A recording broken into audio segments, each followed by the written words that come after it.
Manufacturing Indaba is currently underway at the Sandton Convention Centre. Now, this is the leading manufacturing event in Sub-Saharan Africa. The aim is to bring together business owners, industry leaders, government officials, capital providers and professional experts all together. For more on this, we cross to our business anchor, Francis Hurd, who is at the Indaba. Francis, you've been covering the Indaba there. What have you observed and what are people saying about the state of the manufacturing sector? So it's really interesting. We're here at the Sandton Convention Centre and there's an exhibition hall on the first floor, and it really shows how diverse manufacturing is. Nompu, so you've got electric cars, toy trains, you've got cleaning equipment, you've got makeup, handbags, wines, and then you go all the way up to very high-tech manufacturing, sort of helping equipment, including robotic arms. And this really shows how diverse manufacturing is, and people here are from the manufacturing sector, from Volkswagen, South Africa, from a range of industries, and what they're looking at is, like you say, the state of manufacturing, and it's not good. We know that manufacturing's contribution to GDP, to overall growth, has been declining over the years, and this is a problem. In the National Development Plan, what the authors were looking at was how you can have growth in an economy without creating jobs, and that's when you've got growth in things like trade, in a lot of shopping malls, in things like banks, which can absorb some jobs, but only very high-skilled technical job sectors that benefit there.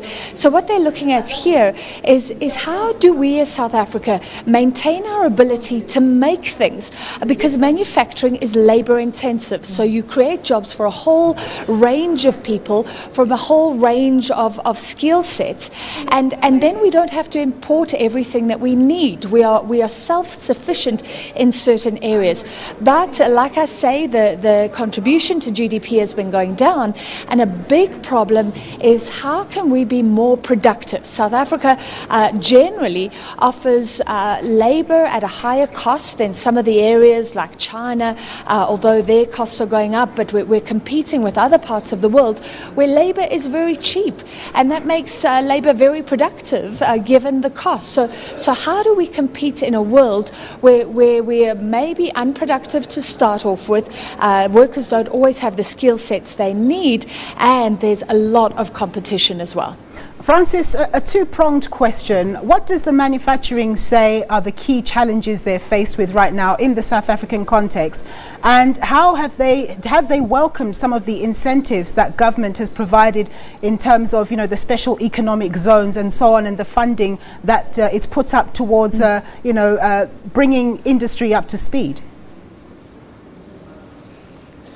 So that's a very interesting question, and we do hope to speak to some of the car manufacturers that are here, because remember, that's one of South Africa's success stories, is attracting car manufacturers to come and make their vehicles here and export them around the world. Volkswagen, their head of African operations, has been talking inside one of the discussion halls, saying that we need growth in Africa. They are here and they're pushing into various African countries because they do see a future, but unless there's growth and markets themselves grow in Africa, it will be tough, because, like we were discussing earlier, they're getting incentives here, but it's not cheap to operate in South Africa. They're not getting cheap labor. There are some requirements. He wasn't talking about that specifically, but we know that companies do have to comply with labor laws, with BEE laws. There are some requirements to be here, but he was saying it's all worth it if there is growth on the African continent. And one of the issues that they are looking at, of course, a challenge, is the fourth industrial revolution, when you've got robots that come in and take all the jobs we were talking about. And what's really interesting, there was someone here from Pepperell and Fuchs, a manufacturing outlet in Kempton Park, but of course it's global, and he was saying if you look at Japan and Germany, they are actually very automated. They've embraced technology. And yes, yet they have the lowest unemployment rates. So he was saying we don't need to be scared. Workers don't need to be scared.